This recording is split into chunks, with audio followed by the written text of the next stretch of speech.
साई राम भक्तों, स्वागत है आप सभी का एक बार फिर से। आज के इस वीडियो में हम सभी को श्री साई की चमत्कारों की पावन गाथा अर्थ श्री साई सच्चरित्र अध्याय 6 पावन गाथा सुनाने जा रही हूँ। कृपया इसे पूरा सुने और बाबा की अपार कृपा प्राप्त करें। रामनवमी उत्सव, मस्जिद का जीर्णोद्धार, गुरु के कर स्पर्श की महिमा, चंदन समारोह, उर्स और रामनवमी का समन्वय, मस्जिद का जीर्णोद्धार, गुरु के कर स्पर्श के गुण। जब सदगुरु की नाव के खिवैया है तो वे निश्चित ही कुशलता तथा सरलता पूर्वक इस भव सागर के पार उतार देंगे। सदगुरु शब्द का उच्चारण करते ही मुझे श्री साई की स्मृति आ रही है। ऐसा प्रतीत होता है मानो वे स्वयं मेरे सामने खड़े हैं और मेरे मस्तक पर उदी लगा रहे हैं। देखो देखो, वे अब अपना वरद हस्त उठाकर मेरे मस्तक पर रख रहे हैं। अब मेरा हृदय आनंद से भर गया है, मेरे नेत्रों से प्रेमाश्रु बह रहे हैं। सदगुरु की कर स्पर्श की शक्ति महान आश्चर्यजनक है। शरीर जो संसार को भस्म करने वाली अग्नि से भी नष्ट नहीं होता है, वह गुरु के कर स्पर्श से पल भर में ही नष्ट हो जाता है। अनेक जन्मों के समस्त पाप नष्ट हो जाते हैं। ऐसे व्यक्ति जिन्हें धार्मिक और ईश्वरीय प्रसंगों में गुण अरुचि है, उनके भी मन की स्थित हो जाते हैं। श्री साई बाबा के मनोहर रूप के दर्शन कर कंठ प्रफुल्लता से रूठ जाता है, आँखों से अश्रुधारा प्रभावित होने लगती है और जब हृदय भाव से भर जाता है तब सोहा भाव की जागृति होकर आत्मानुभव के आनंद का आभास होने लगता है। मैं और तू का भेद नष्ट हो जाता है और तत्क्षण ही ब्रह्मा के साथ अभिनेत्रा प्राप्त हो जाती है। जब मैं धार्मिक ग्रंथों का पठन करता हूँ तो क्षण में सदगुरु की स्मृति हो आती है। बाबा राम या कृष्ण का रूप धारण कर मेरे सामने खड़े हो जाते हैं और स्वयं अपनी जीवन कथा मुझे सुनाने लगते हैं। अर्थात जब मैं भागवत का श्रवण करता हूँ तब बाबा श्री कृष्ण का स्वरूप धारण कर लेते हैं और तब मुझे ऐसा प्रतीत होने लगता है कि वे ही भागवत या भदों के कल्याणार्थ उद्धव और गीता सुना रहे हैं। जब कभी भी मैं किसी से वार्तालाप किया करता हूँ तो मैं बाबा की कथाओं को ध्यान में लाता हूँ, जिससे उनका उपयुक्त अर्थ समझने में सफल हो सकूं। तब एक शब्द या वाक्य की रचना भी नहीं कर पाता हूँ, परंतु जब वे स्वयं कृपा कर मुझसे लिखवाने लगते हैं तब फिर उसका कोई अंत नहीं होता। जब भक्तों में अहंकार की वृद्धि होने लगती है तो वे शक्ति प्रदान कर उसे अहंकार शून्य बनाकर अंतिम ध्येय की प्रतीत करा देते हैं तथा उसे संतुष्ट कर अक्षय सुख के अधिकारी बना देते हैं। जो बाबा को नमन कर अनन्य भाव से उनकी शरण जाता है उसे फिर कोई साधना करने की आवश्यकता नहीं है। धर्म, अर्थ, काम और मोक्ष उसे सहज ही प्राप्त हो जाते हैं। ईश्वर के पास पहुँचने के 4 मार्ग हैं: कर्म, ज्ञान, योग्य और भक्ति। इन सब में भक्ति मार्ग अधिक कंठकारी गढ़ों और खाइयों से परिपूर्ण है, परंतु यदि सदगुरु पर विश्वास कर गड्ढों और खाइयों से बचते हैं और अनुक्रमण करते हुए सीधे अग्रसर होते जाओगे तो तुम अपने ध्येय अर्थात ईश्वर तक आसानी से पहुंच जाओगे। श्री साई बाबा ने निश्चयात्मक स्वर में कहा है कि स्वयं ब्रह्मा और उनकी विश्व की उत्पत्ति, रक्षण और लय करने आदि की भिन्न भिन्न शक्तियों के पृथकत्व में भी एकत्व है। इसे ही ग्रंथकारों ने दर्शाया है। तो के कल्याण श्री साई बाबा ने स्वयं जिन वचनों से आवासन दिया था उनको नीचे उद्धृत किया जाता है। मेरे भक्तों के घर अन्न तथा वस्त्रों का कभी अभाव नहीं होगा। यह मेरा वैशिष्ट्य है कि जो भक्त मेरी शरण आ जाते हैं और अंतःकरण से मेरे उपासक हैं, उनके कल्याणार्थ मैं सदैव चिंतित रहता हूँ। कृष्ण भगवान ने भी गीता में यही समझाया है, इसलिए भोजन तथा वस्त्र के लिए अधिक चिंता ना करो। यदि कुछ मांगने की विलासा है तो ईश्वर को ही मांगो। संसारिक मान व उपलब्धियां त्याग कर इस कृपा तथा अभयदान प्राप्त करो और उन्हीं के द्वारा मानित हो। संसारिक साधनों से कुपथमाग्नि कुपथगामी मत बनो। अपने इष्ट को दृष्टा से पकड़े रहो। समस्त इंद्रियों और मन को ईश्वर चिंतन में पवित्र रखो। किसी पदार्थ से आकर्षित न हो, सदैव मेरे स्मरण में मन को लगाए रखो, ताकि वह देह संपत्ति व ऐश्वर्य की ओर प्रवृत्त न हो। तब बात का प्रतीत है कि वह सुर संगीत में है। यदि तब चित्त स्थिर, शांत व निर्भय हो जाएगा। इस प्रकार की मन स्थिर प्राप्त होना इस बात का प्रतीत है कि वह सुसंगीत में है।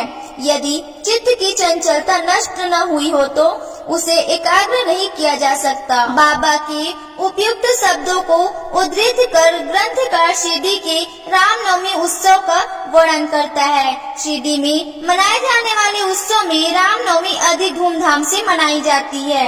अतएव इस उत्सव का पूर्ण विवरण जैसा कि साई लीला पत्रिका 1925 के पृष्ठ 17 पर प्रकाशित हुआ था, यहाँ सपेक्ष में दिया जाता है।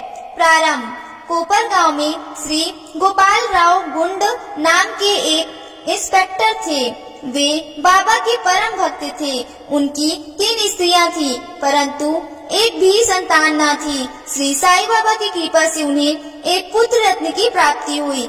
इस हर्ष के उपलक्ष्य में सन 1889 में उन्हें विचार आया कि शिरडी में मेला अथवा उर्स भरवाना चाहिए। उन्होंने यह विचार शिरडी के अन्य भक्त तात्या पाटिल, दादा कोटे पाटिल और माधव राव के समक्ष विचारात प्रकट किया। सभी को यह विचार अति रुचिकर प्रतीत हुआ तथा उन्हें बाबा की भी स्वीकृति और आश्वनी प्राप्त हो गया। भरने के लिए सरकारी आज्ञा आवश्यक थी, इसलिए एक प्रार्थना पत्र कलेक्टर के पास भेजा गया, परंतु ग्राम कुलकर्णी के आपत्ति उठाने के कारण स्वीकृति प्राप्त न हो सकी। परंतु बाबा का आवासन तो प्राप्त हो ही चुका था, अतः पुनः प्रयत्न करने पर स्वीकृति प्राप्त हो गई। बाबा की अनुमति से रामनवमी के दिन उर्स भरना निश्चित हुआ। ऐसा प्रतीत होता है कि कुछ निष्कर्षण ध्यान में रखकर ही उन्होंने ऐसी आज्ञा दी थी, अर्थात उर्स व रामनवमी के उत्सव का एकीकरण तथा हिंदू मुस्लिम एकता, जो भविष्य की घटनाओं से ही स्पष्ट है कि यह ध्येय पूर्ण सफल हुआ। प्रथम बाधा तो किसी प्रकार हल हुई। अब द्वितीय कठिनाई जल के अभाव की उपस्थिति हुई। शिरडी तो एक छोटा सा ग्राम था और पूर्व काल से ही वहाँ जल का अभाव बना रहता था। गांव में केवल 2 कुएं थे, इसमें से एक तो प्राय सूख जाया करता था और दूसरे का पानी खारा था। बाबा ने उसमें फूल डालकर उसके खारे जल को मीठा बना दिया, लेकिन एक कुएं का जल कितने लोगों को पर्याप्त हो सकता था, इसलिए तात्या पाटिल ने बाहर से जल मंगवाने का प्रबंध किया। लकड़ी व बांसों की कच्ची दुकानें बनाई गई तथा कुश्तियों को आयोजन किया गया। गोपाल राव गुंड के एक मित्र दामुअरा कासर नगर में रहते थे। वे भी संतानहीन होने के कारण दुखी थे। श्री साई बाबा की कृपा से उन्हें भी एक पुत्र रत्न की प्राप्ति हुई थी। श्री गुंड ने उनसे एक ध्वज देने को कहा। एक ध्वज जागीरदार श्री नाना साहेब निर्मोड़कर ने भी दिया। ये दोनों ध्वज बड़े समारोह के साथ गांव में से डाले गए और अंत में उन्हें मस्जिद, जिसे बाबा द्वारका माई के नाम से पुकारते थे, उसके कोनों पर फहरा दिया गया। यह कार्यक्रम अभी भी पूर्ववत ही चल रहा है। चंदन समारोह। इस मेल में एक अन्य कार्यक्रम भी श्री गणेश हुआ, जो चंदनोत्सव के नाम से प्रसिद्ध है। यह कोरहल के एक मुस्लिम भक्त श्री अमीर शक्कर दलाल के मस्तिष्क की झूठ थी। प्राय इस प्रकार का उत्सव सिद्ध मुस्लिम संतों के सम्मान में ही किया जाता है। बहुत सा चंदन घिसकर और बहुत सी चंदन धूप थालियों में भरी जाती है तथा लुबान जलाते हैं और अंत में उन्हें मस्जिद में पहुंचाकर जुलूस समाप्त हो जाता है। थालियों का चंदन और धूप पर और मस्जिद की दीवारों पर डाल दिया जाता है। इस उत्सव का प्रबंध प्रथम 3 वर्षों तक श्री अमीर शक्कर ने किया और उनके पश्चात उनकी धर्मपत्नी ने किया। इस प्रकार हिंदुओं द्वारा ध्वज व मुसलमानों के द्वारा चंदन का जुलूस एक साथ चलने लगा और अभी तक उसी तरह चल रहा है। प्रबंधन। रामनवमी का दिन श्री साई बाबा की भक्तों को अत्यंत ही प्रिय और पवित्र है। कार्य करने के लिए बहुत से संत सेवक तैयार हो जाते थे और वे मेले के प्रबंधन में सक्रिय भाग लेते थे। बाहर के समस्त कार्यों का भार तात्या पाटिल और भीतर के कार्यों का श्री साई बाबा की एक परम भक्त महिला राधा कृष्ण माई संभालती थी। इस अवसर पर उनका निवास स्थान अतिथियों से परिपूर्ण था और उन्हें सब लोगों की आवश्यकताओं का भी ध्यान रखना पड़ता था। साथ ही वे मेले की वस्तुओं का भी प्रबंधन करती थी। दूसरा कार्य जो वे स्वयं खुशी से किया करती वह था मस्जिद की सफाई करना, चूना पोतना आदि। मस्जिद की फर्श तथा दीवारें निरंतर धूनी जलने के कारण काली पड़ गई थी।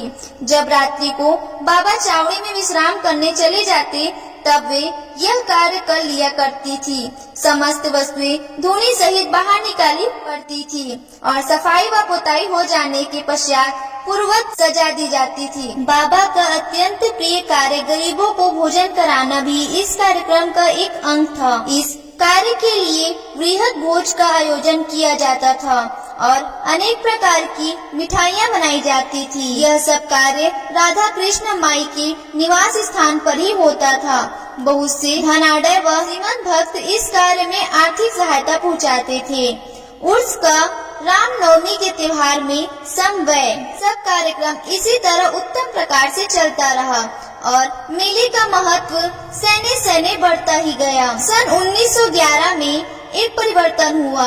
एक भक्त कृष्ण राव जोगेश्वर भीष्म अमरावती के दादापड़े के साथ मेले के एक दिन पूर्व शिरडी के दक्षिण वाड़े में ठहरे। जब वे दलान में लेटे हुए विश्राम कर रहे थे तब उन्हें एक कल्पना सूझी। इसी समय श्री लक्ष्मण राव उपनाम काका महाजनी पूजन सामग्री लेकर मस्जिद की ओर जा रहे थे।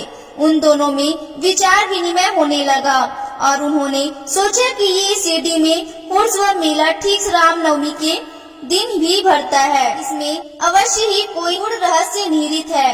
रामनवमी का दिन हिंदुओं को बहुत ही प्रिय है। कितना अच्छा हो यदि रामनवमी उत्सव कभी श्री गणेश कर दिया जाए। काका महाजनी को यह विचार रुचिकर प्रतीत हुआ। मुख्य कठिनाई हरिदास के मिलने की थी जो इस शुभ अवसर पर कीर्तन व ईश्वर गुणानुवाद कर सके, परंतु भीष्म ने इस समस्या को हल कर दिया। उन्होंने कहा कि मेरा स्वर रचित राम खयान जिसमें राम जन्म का वर्णन है तैयार हो चुका है। मैं उसका ही कीर्तन करूँगा और तुम हारमोनियम पर साथ करना तथा राधा कृष्ण माई सुठवाड़ा तैयार कर देंगी। तब वे दोनों शीघ्र ही बाबा की स्वीकृति प्राप्त करने हेतु मस्जिद को गए। बाबा महाजनी से प्रश्न किया कि वहाँ क्या चल रहा था। इस आकस्मिक प्रश्न से महाजनी घबरा गए और बाबा के शब्दों का अभिप्राय न समझ सकने के कारण बंद होकर खड़े रह गए। तब बाबा ने भीष्म से पूछा कि क्या बात है।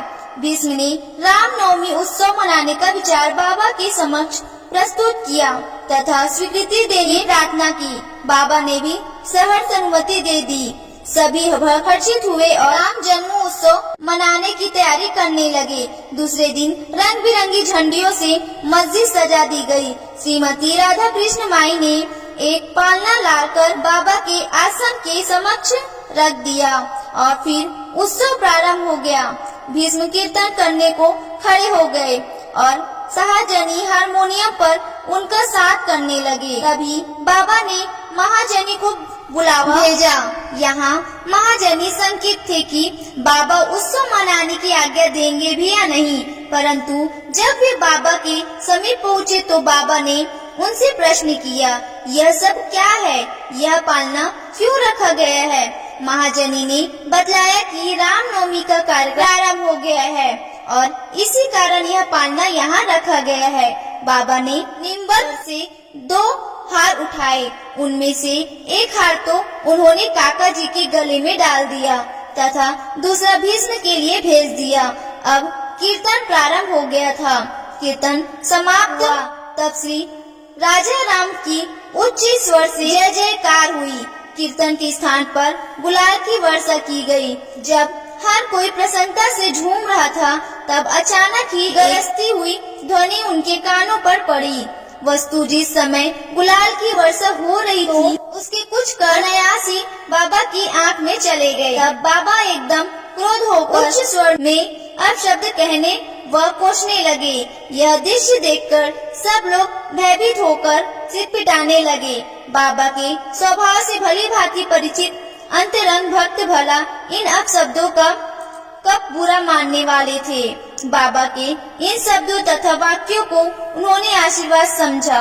उन्होंने सोचा कि आज राम का जन्मदिन है, अतः रावण का नाश, अहंकार एवं दुष्ट प्रवृत्ति रूपी राक्षसों के संहार के लिए बाबा को क्रोध उत्पन्न होना सर्वथा उचित ही है। इसके साथ साथ उन्हें यह विदित था कि जब कभी भी शिरडी में कोई नवीन कार्यक्रम रचा जाता था तब बाबा इसी प्रकार पुतित हो ही जाए करते थे, इसलिए वे सब स्तंभ ही रहे।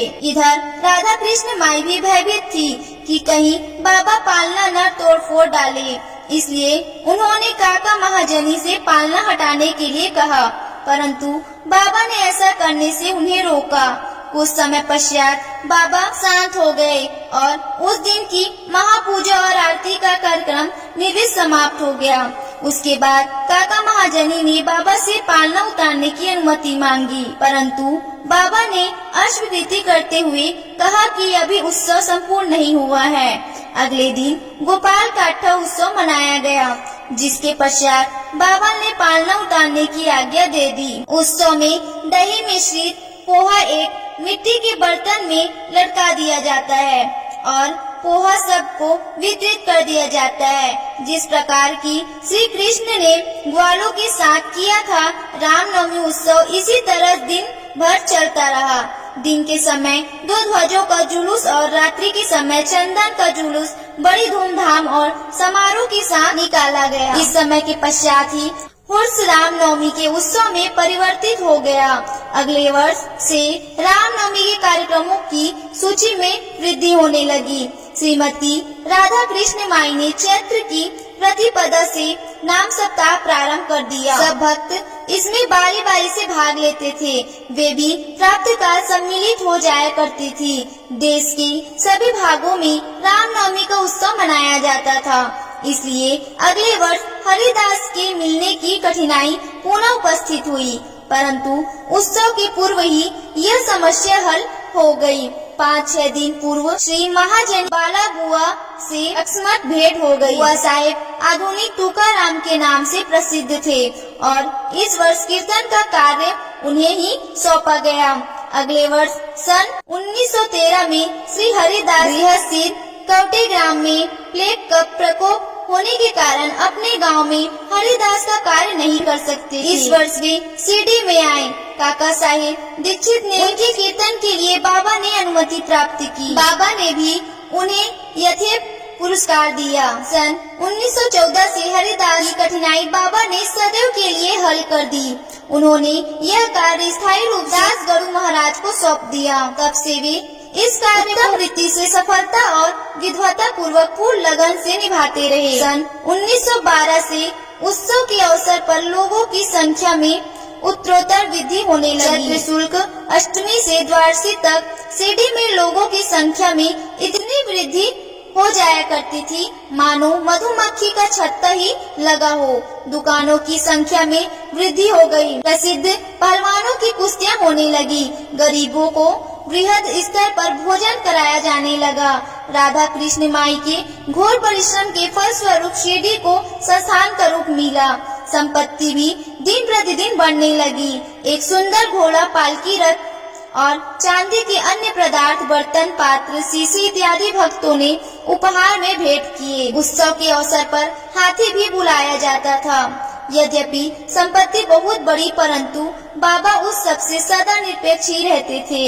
वे सदैव उसे उपेक्षा की दृष्टि से देखते और सदैव की भांति ही साधारण वेशभूषा धारण करते थे। यह ध्यान देने योग्य है। एक जुलूस तथा उत्सव में हिंदू और मुसलमान दोनों ही साथ साथ कार्य करते थे, परंतु आज तक उनमें कोई विवाद हुआ और न कोई मतभेद। पहले तो लोगों की संख्या 5000 से 7000 के लगभग ही होती थी, परंतु किसी वर्ष तो वह संख्या 75,000 तक पहुंच जाती थी। फिर भी न कभी कोई बीमारी फैली और न ही कोई दंगा हुआ। मस्जिद का जीर्णोद्धार। जिस प्रकार हुरश्याम मेला भराने का विचार प्रथम श्री गोपाल गुंड को आया था, उसी प्रकार मस्जिद के जीरो द्वार का विचार भी प्रथमन उन्हें ही आया। उन्होंने इस कार्य के निर्मित पत्थर एकत्रित कर उन्हें वर्गाकार करवाया, परंतु इस कार्य का श्रेय उन्हें प्राप्त नहीं होना था। वह सुयश तो नाना साहेब चांदोरकर के लिए ही सुरक्षित था और फर्श का कार्य काका साहेब दीक्षित के लिए। प्रारंभ में बाबा ने इन कार्यों के लिए स्वीकृति नहीं दी, परंतु स्थानीय भक्त महासापीति के आग्रह करने से बाबा की स्वीकृति प्राप्त हो गई और एक गत में ही मस्जिद का पूरा फर्श बन गया। अभी तक बाबा एक टाट के टुकड़े पर ही बैठते थे, अब उस टाट के टुकड़े को वहां से हटाकर उसके स्थान पर एक छोटी सी गादी बिछा दी गई। सन 1911 में सभा मंडप भी घोर परिश्रम के उपरांत ठीक हो गया। मस्जिद का आंगन बहुत छोटा तथा असुविधाजनक था। काका साहेब दीक्षित आंगन को बढ़ाकर उसके ऊपर छप्पर बनवाना चाहते थे। यथेष्ट द्रव्य राशि व्यय कर उन्होंने लोहे के खम्भे, बालियां व कैचियां मूल में गाड़े। जब दूसरे दिन बाबा चावड़ी से लौटे, उन्होंने उन खम्भों को उखाड़कर फेंक दिया और अति क्रोधित हो गए। एक हाथ से खम्भा पकड़कर उसे उखाड़ने लगे और दूसरे हाथ से उन्होंने ताथिया का साफा उतार दिया और उसमें आग लगाकर गड्ढे में फेंक दिया। बाबा के नेत्र जलते हुए अंगारे के सदृश लाल हो गए। किसी को भी उनकी ओर आंख उठाकर देखने का साहस नहीं होता था। सभी बुरी तरह भयभीत होकर विचलित होने लगे कि अब क्या होगा। बाबूजी सिंधे कुछ साहस कर आगे बढ़े, पर बाबा ने उन्हें धक्का देकर पीछे ढकेल दिया। माधवराव की भी बड़ी गति हुई। बाबा उनके ऊपर भी ईंट के ढेले फेंकने लगे। फिर उन्हें शांत करने गया, उनकी वही दशा हुई। कुछ समय के पश्चात क्रोध शांत होने पर बाबा ने एक दुकानदार को बुलवाया और एक जरीदार फेटा खरीदकर अपने हाथों से उसे तात्या के सिर पर बांध देने लगे, जैसे उन्हें विशेष सम्मान दिया गया हो। यह विचित्र व्यवहार देखकर भक्तों का आश्चर्य हुआ। वे समझ नहीं पा रहे थे कि किस अज्ञात कारण से बाबा इतने क्रोधित हुए। उन्होंने तात्या को क्यों पीटा और तत्क्षण ही उनका क्रोध क्यों शांत हो गया। बाबा कभी कभी अति गंभीर तथा शांत मुद्रा में रहते थे और बड़े प्रेम पूर्वक वार्तालाप किया करते थे, परंतु अनायास ही बिना किसी गोचर कारण के वे क्रोधित हो जाया करते थे। ऐसी अनेक घटनाएं देखने में आ चुकी है, परंतु मैं इसका निर्णय नहीं कर सकता उनमें से कौन सी लिखूं और कौन सी छोड़ूं। अतः जिस क्रम में वे याद आती जाएगी, उसी प्रकार उनका वर्णन किया जाएगा। अगले अध्याय में बाबा यवन है या हिंदू का विवेचन किया जाएगा तथा उनके योग्य साधन, शक्ति और अन्य विषयों पर भी विचार किया जाएगा। श्री सद्गुरु साई नाथ प्रणमस्तु, शुभ भवतु। तो कैसा लगा आपको हमारा ये वीडियो? अगर आपको हमारा ये वीडियो अच्छा लगा होगा तो वीडियो को लाइक और चैनल को सब्सक्राइब करना ना भूले। धन्यवाद।